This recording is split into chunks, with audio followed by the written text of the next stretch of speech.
Stop putting Gen Z in a box.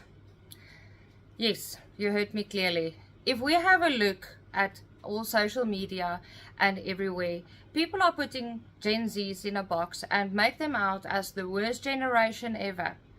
That is not fair towards Gen Zs. At the end of the day, they're just another generation that has evolved. Like all generations evolve through all history of humankind.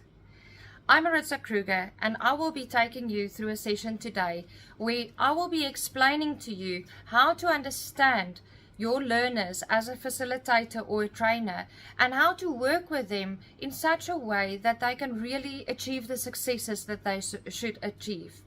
I've been in the training industry myself for about 14 years, and over the past couple of years I've really been experimenting with different learning styles and what I do in my classrooms to help my learners achieve. I've got very high success rates with the learning styles that I bring in, and even on learnerships, the learners that complete the learnership programs is mostly over 90% of learnership candidates who complete learnerships as well. So this is very important for me if we look at it, how we can work with learners. And yes, it can be a very bold statement to say that we as trainers, as facilitators, the problem is with us. We need to adapt the way that we facilitate and present our training if we want to have successes. It's very easy to say, yes, Gen Zs are entitled. Gen Zs are stuck to their phones. That is the only thing that they know. But what is it that we as facilitators can do to make sure that we rather use the phones that they are so used to having with them and that they love using as a tool in the classroom, rather than putting them in a box and wanting to let them learn in traditional ways? No one likes to have information overload. If we have a look at it, if you're sitting in a classroom and there's a lecturer in front just dumping information on you, knowledge, the one piece of information on the next piece of information, nobody will walk out of that classroom and remember what happened and everything that the facilitator said. And that is where we need to start challenging the ways that we facilitate. We need to have a look at different methods to achieve the success for our learners that they really deserve to achieve. And why I say we need to stop putting Gen Z in a box is we don't have to stereotype anybody. We need to be able to understand, yes, there's so many different generations, but each generation bring their own uniqueness, just like Gen Zs are currently bringing in. It's very sad for me, if you have a look on social media, TikTok, YouTube, everywhere, that people literally go around and say this is the worst generation ever, they doomed, they're screwed, there's even other words that people use, and saying that this generation will just not succeed. However, I don't believe that, because I've been working with so many Gen Zs in learnership programs and also other programs that I present as a facilitator, and I know that anybody is able to learn if you as the facilitator really take the time and effort to get to know the individuals and how each individual is learning. And I'm not talking now about the normal traditional learning styles that we all learned about when we started our training as facilitators, Kirkpatrick's, Bloom's Taxonomy, and just looking at all of those things. I'm talking about really knowing your learners, understanding how each one of your learners are different from the next person, and exploring the different ways that they also learn. So at the end of the day, what I would love to share with my fellow facilitators and trainers and teachers out there is that we are the problem is if we think our learners are the problem.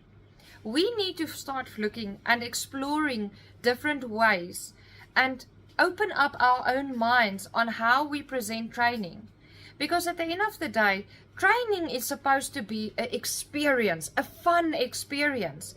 If you're making your training sessions a fun experience in such a way that your learners don't want to miss out the next session, that is possible. But then you need to get out of your own box that you have placed yourself in, where we are taught when we started being facilitators, this is how it's supposed to be. This is how you need to facilitate.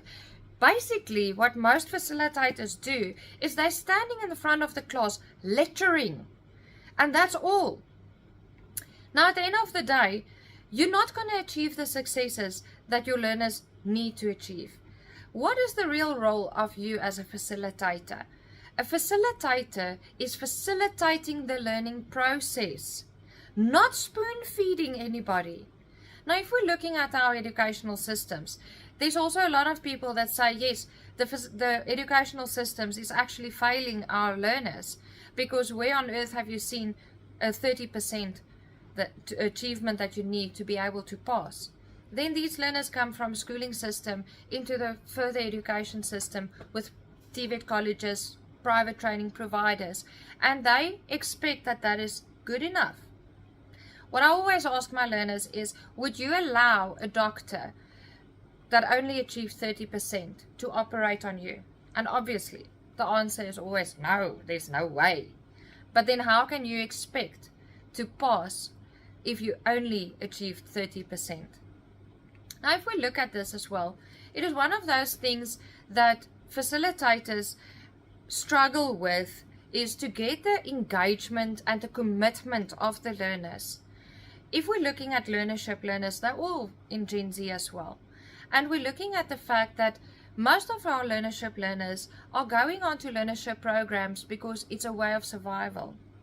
And unfortunately, that's the harsh reality that we face here in South Africa with the low employment rates and everything as well. It's a method of survival. But you as the facilitator can make that difference, whether that learner who just took any course because they know they're going to get paid a stipend at the end of the day, and how to change their minds to actually become really intrigued about the training.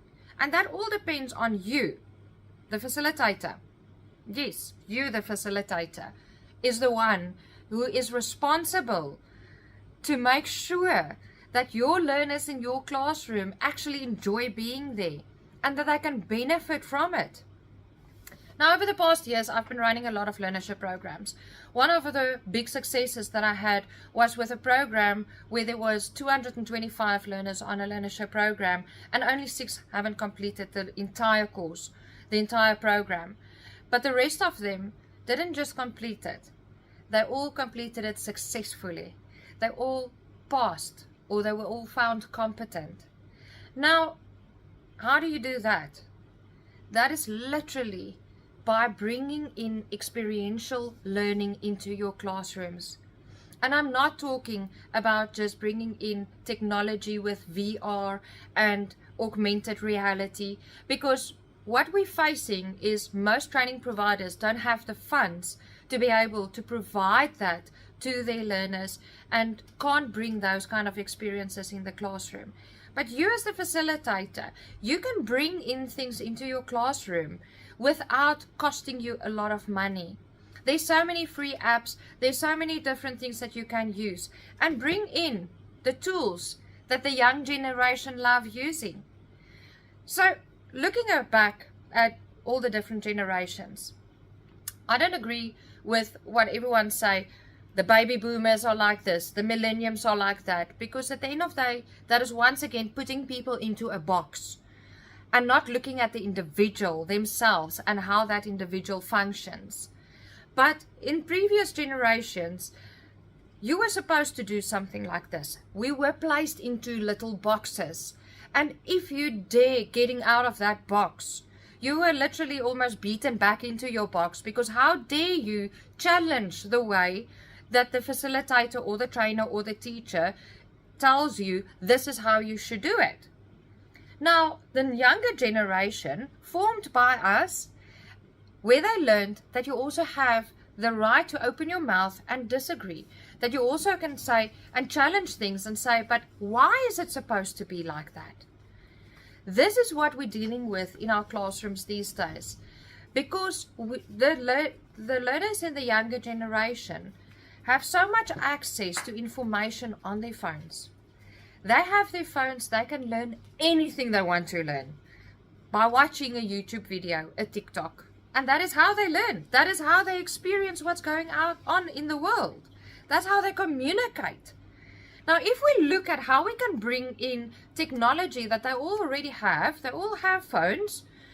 Instead of telling them, put away your phone when you're coming into the classroom, give them the comfort of saying, okay, your next activity, use your phone and see how you can get to the conclusion.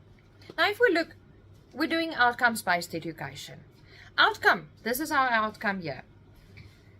This is where your learner is. We've got our skills gap in the middle, and this is where they're supposed to come to achieve the outcome and being able to do what you are facilitating or teaching them.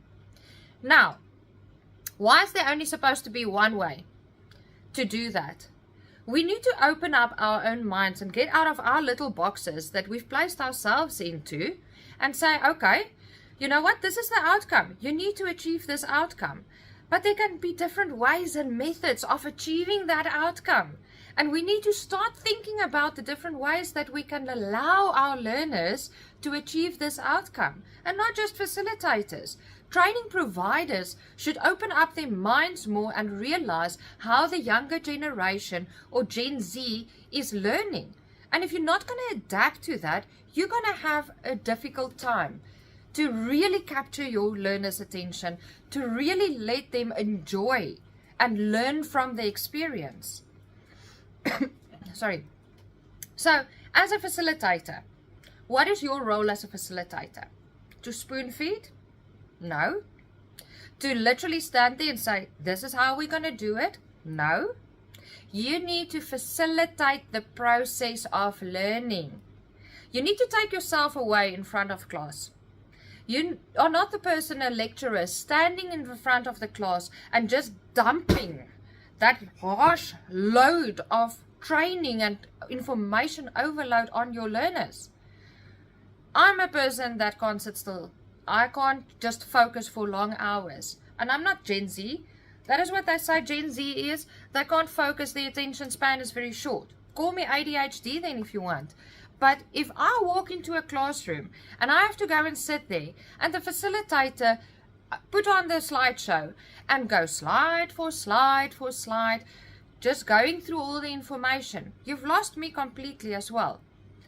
Now, how do I facilitate to actually achieve the successes and get my learners involved in their own learning journey to make sure that they can achieve the outcomes? I don't just start off with knowledge dumping, because that is what we do. That is what most facilitators do, is just dumping all of that knowledge, the theory, because we have to get the theory out of the way so that we can move on to the practical activities and then also eventually into the workplace activities.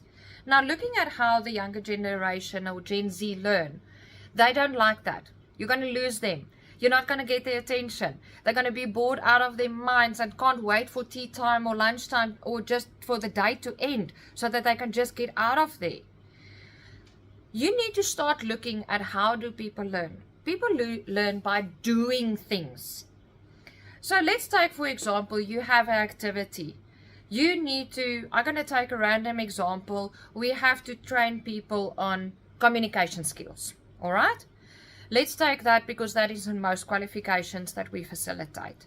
If you're looking at communication skills and we say we take a topic, what's the difference between verbal and non-verbal communication? Instead of you explaining the concept of verbal and non-verbal communication to your learners, why don't you just allow them and say, okay, you now need to present to me as the facilitator, do your research, find information, and come back and present to me as the facilitator what is the difference between verbal and non-verbal communication. Allow them to take out their phones and start doing research. Allow them to put together whatever way they want to present that information to you. Some of them will be amazing to make the most amazing video clips. Some of them will want to go and put together a presentation for you. Some of them want to role play it for you and show you this is verbal and this is non-verbal communication. But at the end of the day, you can see whether they understood the concept or not. So your way is then, or your role as a facilitator then comes in to allow them to first research, find the solution on their own, because that's the best way that they can learn, to find the solution on their own and then present it back to you. Then you come in and you can guide them with the theoretical knowledge that you know that they need to understand.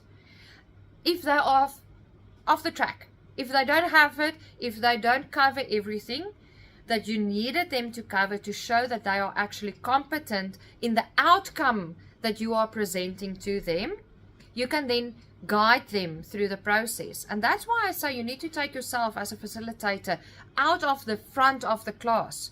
Let your learners work in group settings.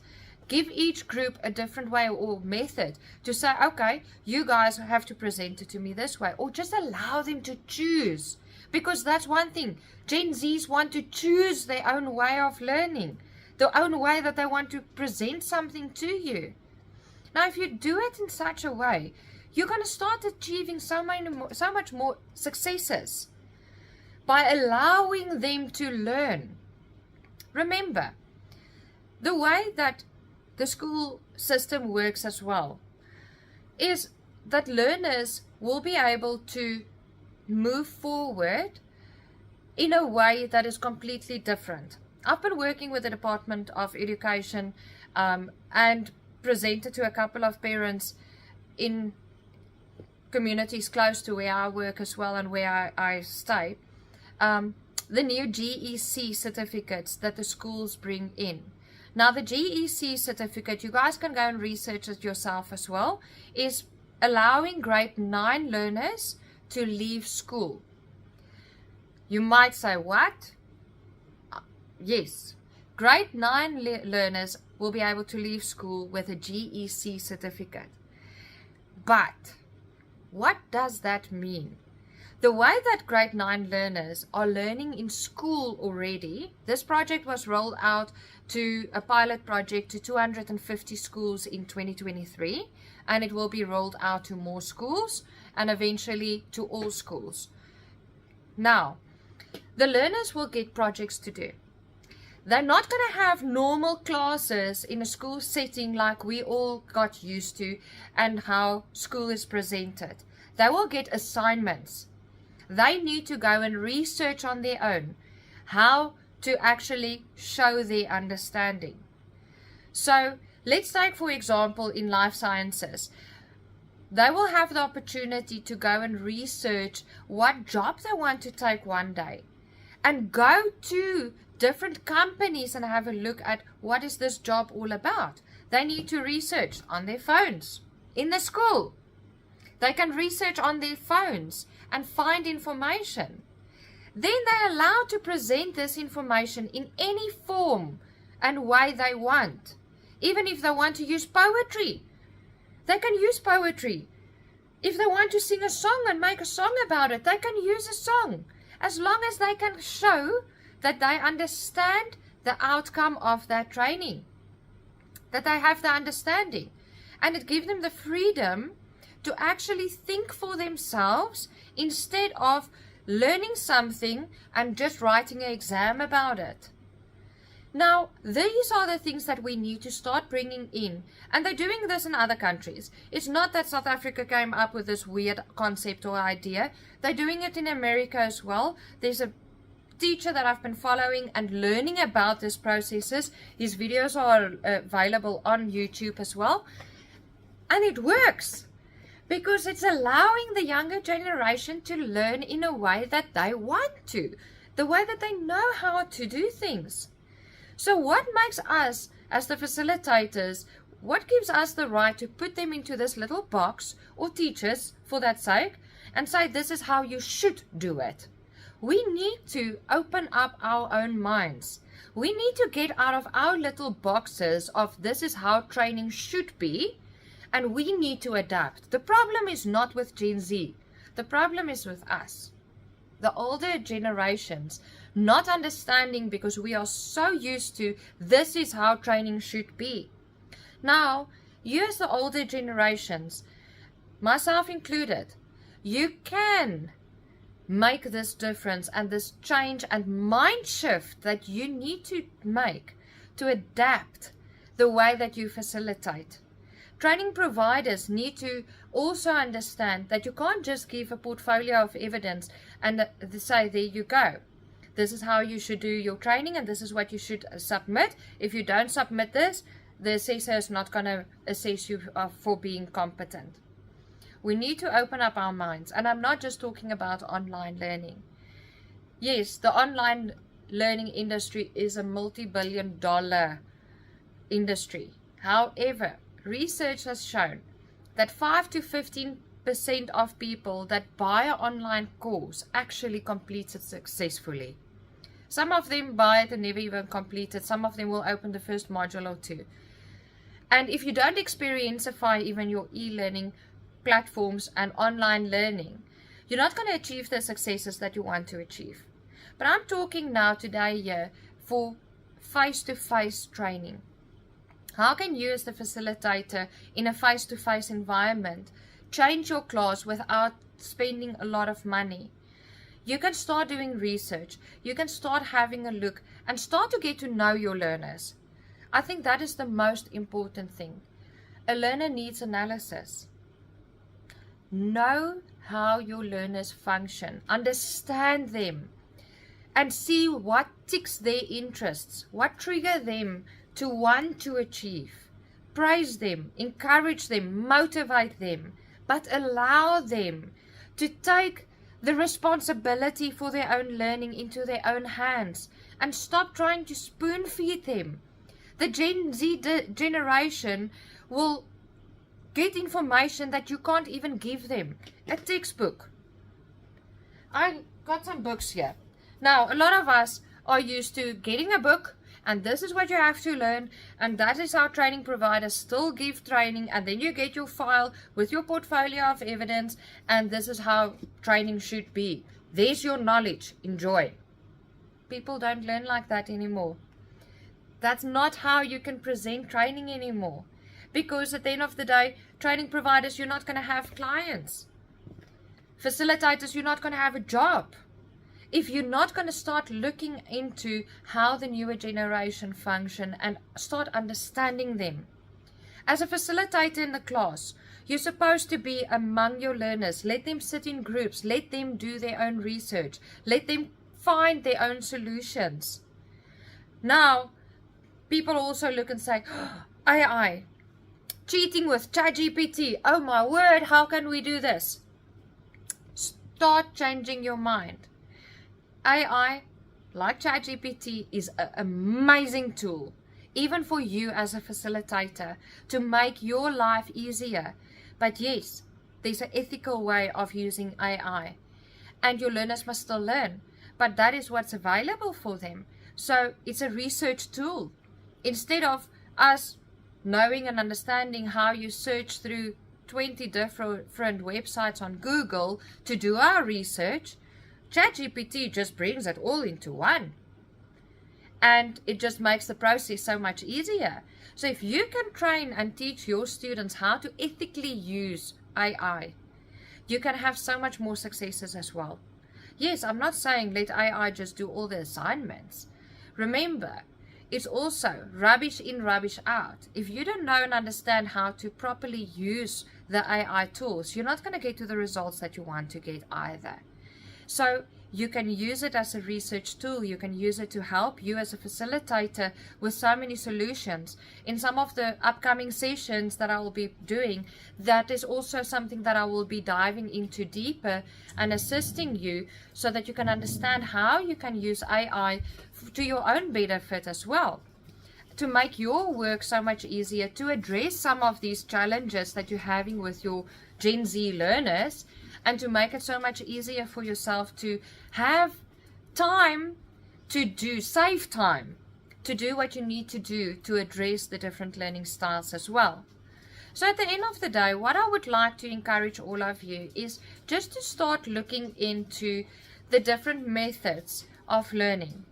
I want to challenge you to go out of your comfort zone.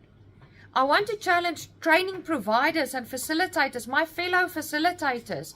Get yourself out of that little box that you've put yourself into and say, I have to dump all of this knowledge. Wow, there you go, student. Take it. Challenge yourself to stop doing that. Because if you're not going to stop doing it, they're not going to learn.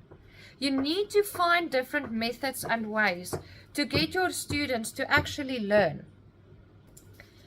And it's exciting. It can make your job as a facilitator so much more exciting as well if you actually just go into the different methods and have a look and see how your learners can learn. Like I say, there's so many different free apps available that you can use on a phone, on a computer.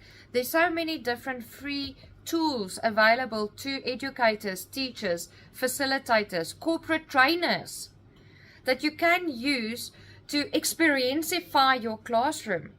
You can bring in gamification. Take the textbook, give it to your learners and say, hey, you have to design a board game for me, or you have to design a quiz. We're going to have like a quiz day. They're going to learn. And they will actually take in the information instead of you just standing there telling them this is what you should do. Now, in my next sessions, I will delve into face-to-face tools that you can use in the classroom environment to make and experienceify the learning process of your learners in the classroom. And then I will also have some sessions on how you can experienceify virtual training. Because that's another thing that a lot of our facilitators had to start getting used to during COVID time, is to present training virtually with Teams or Zooms or whatever platform it is that you are using. And that can be one of the most challenging things because you're not standing in front of a class. It's easier to grab the attention of your learners if you're standing in front of a class. But doing it on a computer, on a virtual platform, you can also experienceify that. You can also intrigue your learners in such a way that they don't want to miss a session, that they don't want to miss out on what is going to happen in the classroom, whether it's in the classroom or virtual classroom. It is so much fun if you just start using these tools as well. So I want to encourage you, hit the subscribe button below and follow me on Facebook for more tips that I will be sharing with my fellow facilitators, teachers, trainers, whatever you want to call yourself. But stop putting yourself and stop putting your learners, stop putting Gen Z in a box.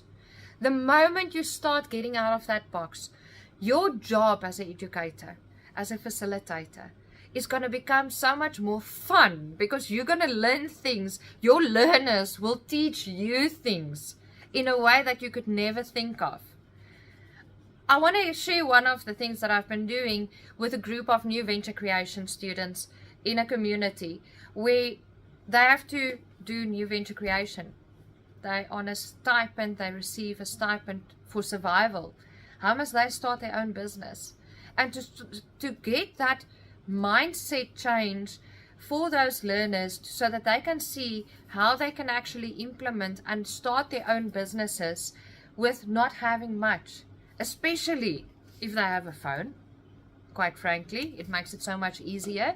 And that is one thing that you have to understand from Gen Zs. They will not necessarily go into a traditional work like we all went into. They will find other ways to make their own living, to start their own businesses. They'll become YouTubers or Instagrammers. And that is how they will make their money. So what I've done with this group of learners on this new venture creation project is I took little gift boxes, or like what you get at children's parties, and I've put a lot of random stuff in there.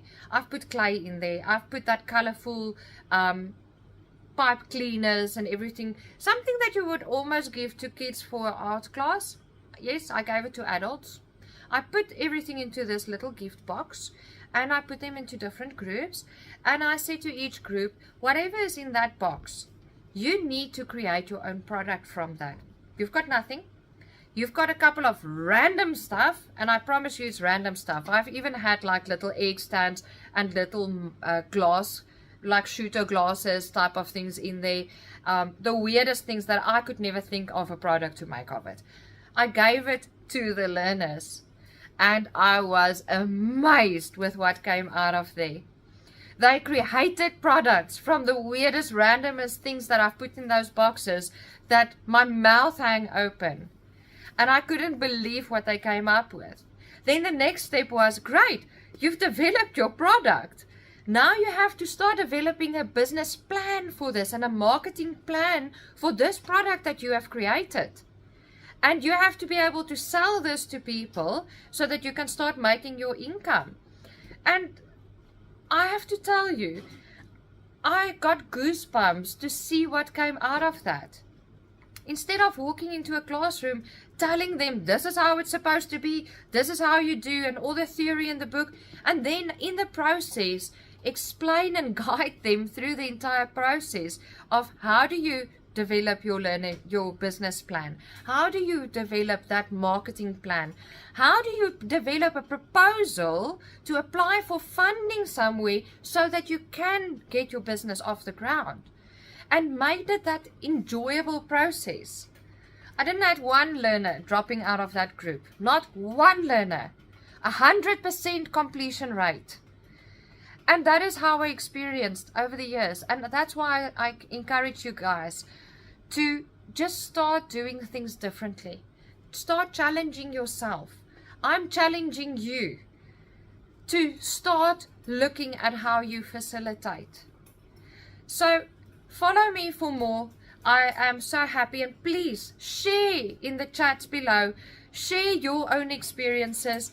I would love to chat with other facilitators as well. We've got the Facilitator Challenge 2024 going.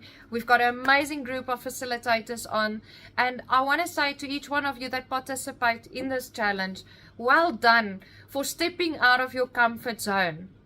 We've got traditional facilitators that is been in training for 35 plus years, willing to change their mindset, and I've got so much respect for them. If they can do it, why can't you do it? Why can't you change the way that you facilitate? To just think outside the box, get yourself out of that box and stop putting your students in a little box and say, this is how you should learn. Thank you for being able and being willing to take on the most craziest missions maybe that I put out in this Facilitator Challenge. But it's a challenge. A challenge is not supposed to be easy and comfortable for you. A challenge should put you out of your comfort zone. And you might feel overwhelmed, but overwhelm is not a bad thing, because that's say that you're evolving, you're learning some new things that you weren't used to before. I would love seeing you all on the next session. Thank you, and remember, subscribe, hit that subscribe button for the YouTube channel to make sure that you don't miss out on any of the information or the sessions that I'll be sharing with you.